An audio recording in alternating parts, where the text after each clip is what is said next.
સર્વ મનોકામના પૂર્ણ કરનાર પાર્વતી અને મહાદેવજીની શ્રી સિદ્ધેશ્વર મહાદેવની વ્રતકથા.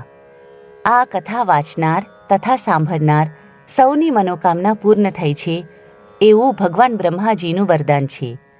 બ્રહ્માજી કહે છે, એક સમયની વાત છે. મહર્ષિ કશ્યપ હિમાલયને ત્યાં પધાર્યા. ત્યારે હિમાલયજીએ પૂછ્યું કે, હે મુનિ, કયા ઉપાયથી મને અક્ષયલોક પ્રાપ્ત થશે, મારી વધુ પ્રસિદ્ધિ થશે અને હું સત્પુરુષોમાં પૂજનીય ગણાઈશ? ત્યારે મહર્ષિ કશ્યપ બોલ્યા, હે મહાબાહુ, ઉત્તમ સંતાન પ્રાપ્ત થવાથી આ બધું જ પ્રાપ્ત થશે. બ્રહ્માજી અને ઋષિઓ સહિત મારી પ્રસિદ્ધિ કેવળ સંતાનના કારણે જ છે. તેથી હે ગિરિરાજ, તમે ઘોર તપસ્યા કરી ગુણવાન સંતાન શ્રેષ્ઠ કન્યા ઉત્પન્ન કરો. મહર્ષિ કશ્યપના કહેવા પ્રમાણે ગિરિરાજ હિમાલયે નિયમમાં સ્થિત થઈ ઘોર તપ કર્યું. એ તપસ્યાથી બ્રહ્માજી ખૂબ પ્રસન્ન થયા. બ્રહ્માજી એમની પાસે જઈને બોલ્યા કે, ઉત્તમ વ્રતનું પાલન કરનાર હે ગિરિરાજ, હું આપના તપથી સંતુષ્ટ છું. તમે ઈચ્છાનુસાર વરદાન માંગો. ગિરિરાજ હિમાલયે વરદાન માંગતા કહ્યું કે, ભગવાન, મારે સર્વગુણોથી સુશોભિત સંતાન જોઈએ છે. જો આપ મારા પર સંતુષ્ટ હોવ તો એવું જ વરદાન આપો. ગિરિરાજની આ વાત સાંભળી બ્રહ્માજીએ હિમાલયને મનોવાંછિત વર આપતા કહ્યું કે, હે શૈલેન્દ્ર, તથાસ્તુ. આ તપસ્યાના પ્રભાવથી તમારે ત્યાં એક કન્યા ઉત્પન્ન થશે, જેના કારણે તમે સર્વત્ર ઉત્તમ કીર્તિ પ્રાપ્ત કરશો.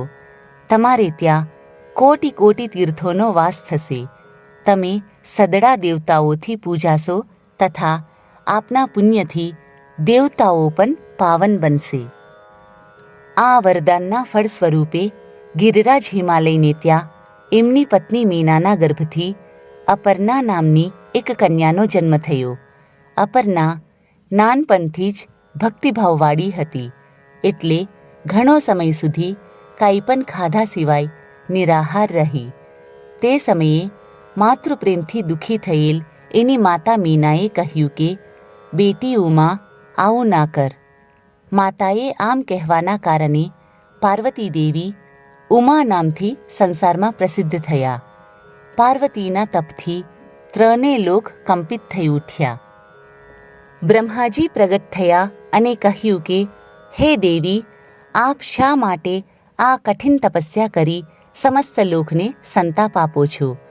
હે કલ્યાણી, તમે જ આ સંપૂર્ણ જગતની સૃષ્ટિ કરી છે. તમે જ રચેલા આ જગતનો વિનાશ ના કરશો. હે જગન્માતા, તમારા તેજથી તમે સંપૂર્ણ લોકને ધારણ કરો છો. પછી એવી કઈ વસ્તુ છે જે તમે અત્યારે તપસ્યા દ્વારા પ્રાપ્ત કરવા માગો છો? એ અમને જણાવો. દેવી કહે કે, હે પિતામહ, હું જેના માટે આ તપસ્યા કરું છું તે આપ સારી રીતે જાણો છો. પછી મને શા માટે પૂછો છો? ત્યારે બ્રહ્માજીએ પાર્વતીને કહ્યું કે, શુભે, તમે જેના માટે તપ કરો છો તેઓ જાતે જ તમારું વરણ કરશે. ભગવાન શંકર જ સર્વશ્રેષ્ઠ પતિ છે. તેઓ સંપૂર્ણ લોકેશ્વરોના પણ ઈશ્વર છે. અમે તો સદા એમને આધીન રહેનાર કિંકર છીએ. હે દેવી, તેઓ દેવતાઓના પણ દેવતા, પરમેશ્વર અને સ્વયંભૂ છે. એમનું સ્વરૂપ ખૂબ ઉદાર છે. એમના સમાન કોઈ નથી. ત્યારબાદ પરમ સુંદરી પાર્વતી પાસે આવીને દેવતાઓએ કહ્યું કે, દેવી, ભગવાન શંકર થોડાક દિવસમાં આપના સ્વામી થશે. હવે એના માટે તપસ્યા ના કરો. આમ કહી દેવતાઓએ ગિરિરાજ કુમારી પાર્વતીજીની પ્રદક્ષિણા કરી અને ત્યાંથી અંતર્ધાન થઈ ગયા. પાર્વતીજી પણ તપસ્યાથી નિવૃત્ત થયા, પરંતુ પોતાના આશ્રમમાં રહેવા લાગ્યા. એક દિવસ જ્યારે તેઓ પોતાના આશ્રમમાં ઉગેલા અશોક વૃક્ષને ટેકો દઈને ઊભા હતા, ત્યારે દેવતાઓની પીડા દૂર કરનારા ભગવાન શંકર પધાર્યા. એમના લલાટમાં ચંદ્રાકાર તિલક હતું. એવો 1.5 હાથનું ઠીંગણું અને વિકૃત સ્વરૂપ ધારણ કરીને આવ્યા હતા. એમનું નાક કપાયેલું હતું, ખૂંદ બહાર નીકળેલી હતી, વાળ પીળા પડી ગયેલા હતા, એમનું મોં પણ વાંકું ચૂકું હતું. દેવી પાર્વતી પાસે આવીને તેઓ બોલ્યા કે, હે દેવી, હું આપનું વરણ કરું છું. ઉમા યોગ સિદ્ધ હતા. આંતરિક ભાવની શુદ્ધિથી એમનું અંતઃકરણ શુદ્ધ થયું હતું. તે સમજી ગયા કે સાક્ષાત ભગવાન શંકર પધાર્યા છે. ભગવાનની કૃપા પ્રાપ્ત કરવાની ઈચ્છાથી પાર્વતીએ પાદ્ય, અર્ઘ્ય અને મધુપર્કથી એમનું પૂજન કરીને કહ્યું કે, ભગવાન, હું સ્વતંત્ર નથી. ઘરમાં મારા પિતા છે, તેઓ જ મને અર્પણ કરવા સમર્થ છે. હું તો એમની કન્યા છું. આ સાંભળી દેવાધિદેવ ભગવાન શંકર એ વિકૃત રૂપમાં જ ગિરિરાજ હિમાલય પાસે ગયા અને બોલ્યા કે, હે શૈલેન્દ્ર, આપની કન્યા મને આપો. આવા વિકૃત વેશમાં અવિનાશી રુદ્રશંકરજીને જ આવેલા જાણી ગિરિરાજ હિમાલયને શાપનો ભય લાગ્યો. ઉદાસ સ્વરે તેમને કહ્યું કે, ભગવાન બ્રાહ્મણ આ પૃથ્વી પરના દેવતા છે. હું એમનો અનાદર ન કરું, પરંતુ મારા મનમાં પહેલેથી જે કામના છે તે સાંભળો. મારી પુત્રીનો સ્વયંવર થશે. એમાં એ જેનું વરણ કરશે તે જ એનો પતિ થશે. હિમાલયની આ વાત સાંભળી ભગવાન શંકર દેવી પાસે આવીને બોલ્યા કે, આપના પિતાએ સ્વયંવરની વાત કરી છે. એમાં આપ જેનું વરણ કરશો તે જ આપનો પતિ થશે. ત્યારે કોઈ રૂપાળાને છોડીને તમે મારા જેવા અયોગ્યનું વરણ કેવી રીતે કરશો? ભગવાન શંકરની વાત સાંભળી તે પર વિચાર કરતા પાર્વતીએ કહ્યું કે, હે મહાભાગ, આપે અન્યથા વિચાર ન કરવો જોઈએ. હું આપનું જ વરણ કરીશ. એમાં કાંઈ મોટી વાત નથી. જો આપને મારી વાતમાં શંકા હોય તો હું અહીં જ આપનું વરણ કરું છું. આમ કહી પાર્વતીએ પોતાના હાથ વડે અશોકનો ગુચ્છો લઈ ભગવાન શંકરના ખંભા પર મૂક્યો અને કહ્યું કે, દેવ, મેં આપનું વરણ કરી લીધું. અશોક વૃક્ષના ગુચ્છા વડે દેવી પાર્વતીએ ભગવાનનું વરણ કરતા ભગવાન શંકરે પોતાની વાણીથી અશોક વૃક્ષને સજીવ કરતા કહ્યું કે, હે અશોક, તારા પરમ પવિત્ર ગુચ્છાથી મારું વરણ થયું છે. આથી તું વૃદ્ધાવસ્થા, જરાવસ્થાથી રહિત અને અમર રહેશે. તું જેવું ઈચ્છીશ એવું રૂપ ધારણ કરી શકીશ. તારામાં ઈચ્છાનુસાર ફૂલ લાગશે. તું સર્વ કામના પૂર્ણ કરનાર, સર્વ પ્રકારના આભૂષણ, રૂપ, ફૂલ તથા ફળોથી સંપન્ન અને મારો અત્યંત પ્રિય થઈશ. તારામાં સર્વ પ્રકારની સુગંધ હશે તથા તું દેવતાઓને ખૂબ પ્રિય બનીને રહીશ. આમ કહી જગતની સૃષ્ટિ અને સંપૂર્ણ ભૂતોનું પાલન કરનાર ભગવાન શંકર હિમાલય કુમારી ઉમાની વિદાય લઈ ત્યાં અંતર્ધાન થઈ ગયા. એમના ગયા બાદ દેવી પાર્વતી પણ એમના સ્વરૂપમાં મન લગાવી એક શિલા પર બેઠા. ત્યારે ભગવાન શિવજીને લીલા કરવાનું મન થયું. એમને બ્રાહ્મણ બાળકનું સ્વરૂપ ધારણ કર્યું. નજીકના સરોવર પાસે પ્રગટ થયા. તે સમયે એમને એક મગરે પકડ્યા હતા. બ્રાહ્મણ બાળક સ્વરૂપ શિવજીએ કહ્યું કે, અરે રે, હાય, આ મગરે મને પકડ્યો છે, તેથી હું અચેત થઈ રહ્યો છું. અરે, કોઈ હોય તો આવો અને મને બચાવો. પીડામાં આતુર બ્રાહ્મણ બાળકનો પોકાર સાંભળી કલ્યાણમયી દેવી પાર્વતી સહસા ઉઠીને ઊભા થયા અને જ્યાં બ્રાહ્મણ બાળક ઊભો હતો ત્યાં ગયા. ત્યાં જઈને જોયું તો અતિ સુંદર બાળક મગરના મોંમાં પડ્યો છે અને થરથર કાંપે છે. મગર એને પાણીમાં ખેંચતા તે તેજસ્વી બાળકને જોઈને દેવી ઉમા દુઃખાતુર થઈ ઉઠ્યા અને મગરને વિનંતી કરતા બોલ્યા કે, આ એના માતા પિતાનું પ્રિય બાળક છે, એને હમણાં જ છોડી દો. ત્યારે મગરે જવાબ આપ્યો કે, હે દેવી, દર છઠ્ઠા દિવસે જે સૌથી પહેલાં અહીં મારી પાસે આવે છે તેને જ વિધાતાએ મારો આહાર નિશ્ચિત કરેલ છે. હે મહાભાગે, આજે છઠ્ઠા દિવસે આ બાળક બ્રહ્માજીથી પ્રેરિત થઈ મારી પાસે આવ્યો છે. આથી હું એને કોઈ પણ રીતે નહીં છોડીશ. દેવી બોલ્યા, હે ગ્રાહરાજ, હું આપને નમસ્કાર કરું છું. મેં હિમાલયના શિખર પર જે ઉત્તમ તપસ્યા કરી છે એનું પુણ્ય લઈને આ બાળકને છોડી દો. મગર કહે, હે દેવી, આપે જે કંઈ થોડી કે ઉત્તમ તપસ્યા કરી હોય તે બધી મને આપી દો, તો તરત આ બાળકનો છુટકારો થશે. દેવી બોલ્યા, હે મહાગ્રાહ, મેં જન્મથી માંડીને આજ સુધી જે પુણ્ય કર્યા છે તે સદડા તમને સમર્પિત છે. આ બાળકને છોડી દો.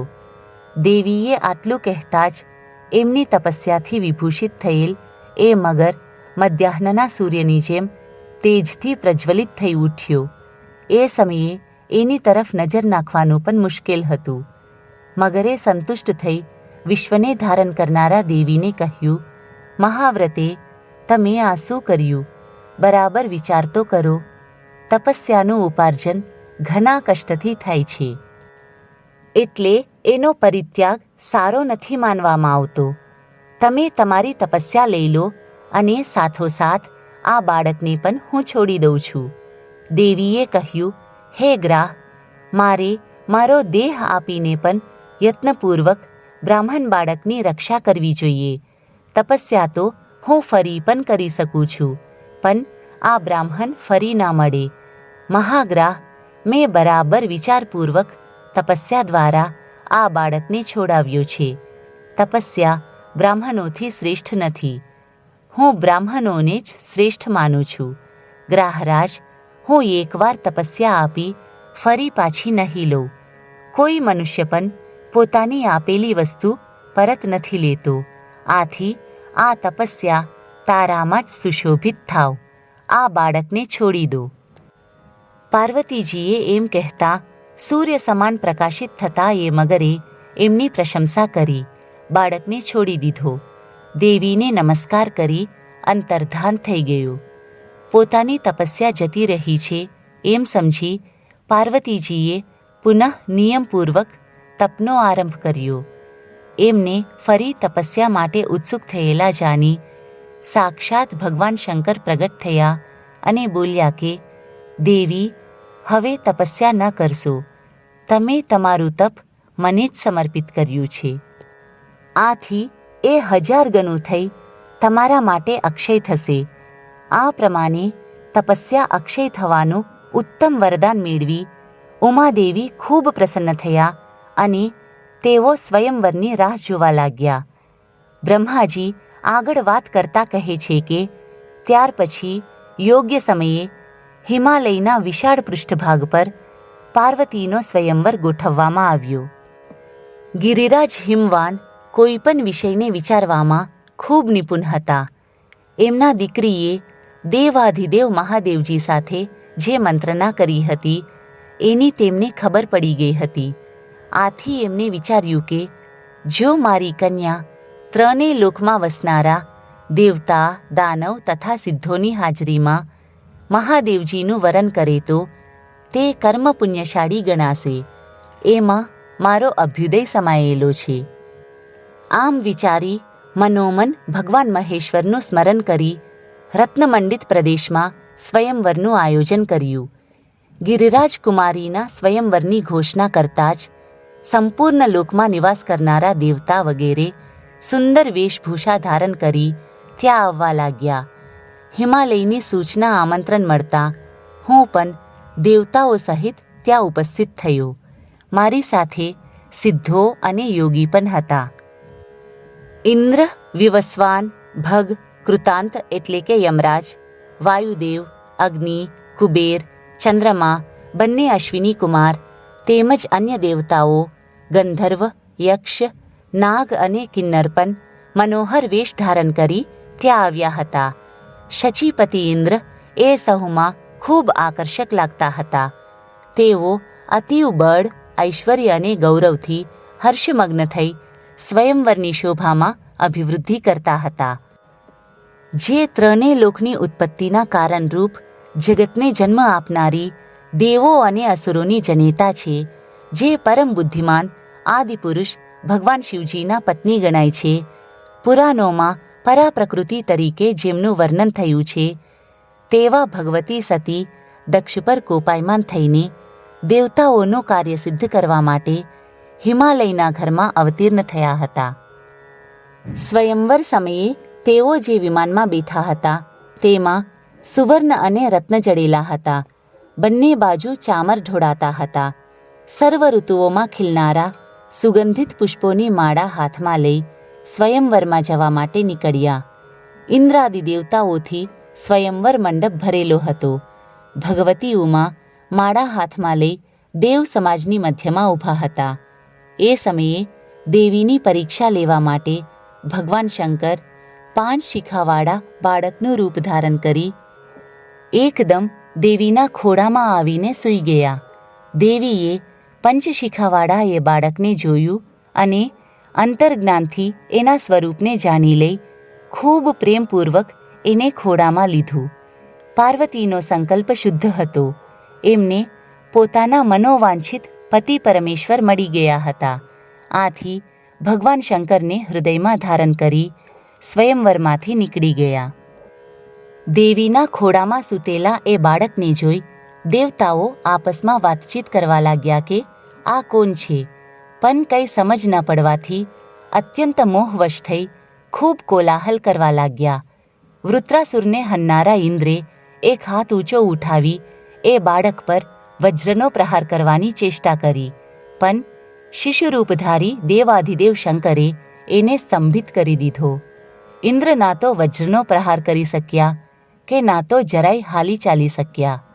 ત્યારે ભગ નામના બળવાન આદિત્યે એક તેજસ્વી શસ્ત્ર ચલાવવા પ્રયત્ન કર્યો, પણ ભગવાને એના હાથને પણ જડવત બનાવી દીધો. સાથોસાથ એનું બળ, તેજ અને યોગ શક્તિ પણ વ્યર્થ થઈ ગયા. એ સમયે મેં એ પરમેશ્વર શિવજીને ઓળખી લીધા.